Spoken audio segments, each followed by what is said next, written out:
प्राचीन काल में एक जादूगरनी का साम्राज्य हुआ करता था। वह रानी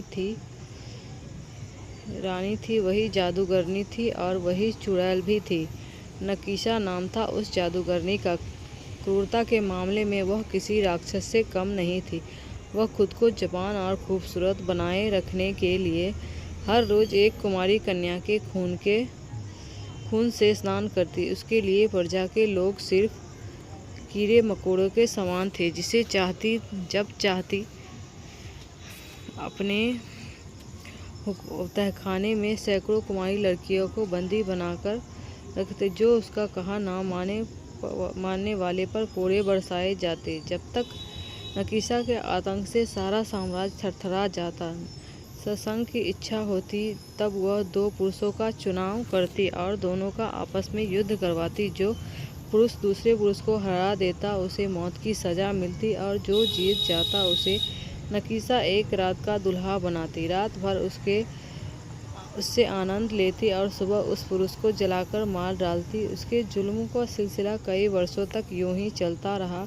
उसे जिस देश से भी कोई सहायता की जरूरत पड़ती, उस देश के राजा को वह अपने साथ रात्रि भोज पर आमंत्रित करती, उसके साथ अय्याशी करती और अपने काम बना लेती। इसी तरह उसने कई राज्य अपने देश में शामिल करा लिए थे। एक बार एक जल्लाद पर उसका दिल आ गया। उसने उस जल्लाद याकूब को एक दूसरे पहलवान इदरीस से लड़वाया। याकूब ने इदरीस को हरा दिया और मल्लिका सल्तनत नकीसा के हरम में पेश हुआ। नकीसा ने उस जल्लाद के साथ रात भर रंगरलिया मनाई, पर उसका मन नहीं भरा तो उसे याकूब को अपने ख्वाबों में छुपाकर उसकी जगह किसी और पुरुष को जिंदा जला डाला और दिखाया जैसे याकूब मर गया। इस तरह करीब 1 महीने तक हर रोज़ यही चलता रहा।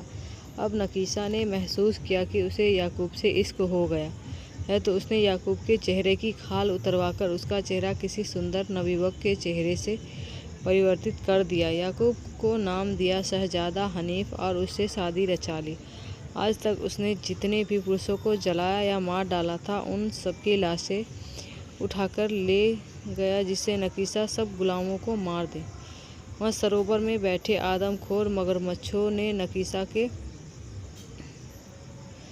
इस तरह उस अत्याचारी रानी नकीसा का अंत हुआ और वहाँ राजा याकूब बना। उसने सारे महिला और पुरुषों गुलामों को आज़ाद करा दिया और प्रजा पर सभी अत्याचार बंद करवा दिए। यहाँ तक कि वह सरोवर भी मिट्टी से भरकर समाप्त कर डाला। अपने महल के तहखाने में बनी एक सरोवर में फेंकवा देती, जहाँ बहुत सारे आदमखोर मगरमच्छ उसने पाल रखे थे। इसलिए उसकी सारी गलत बातें प्रजा के सामने नहीं आती थी। सैकड़ों राज्य दफन थे उसके तहखाने में। एक रात नकीसा अपने किसी तंत्र सिद्ध के लिए तहखाने में एक मूर्ति का आवाहन करती थी। तभी उस मुर्दे में एक शक्तिशाली ब्रह्म राक्षस की रूह आ गई और नकीसा को बुरी तरह चबाकर उसे उस सरोवर में ले गया, ताकि फिर से कोई ब्रह्म राक्षस उत्पन्न न हो।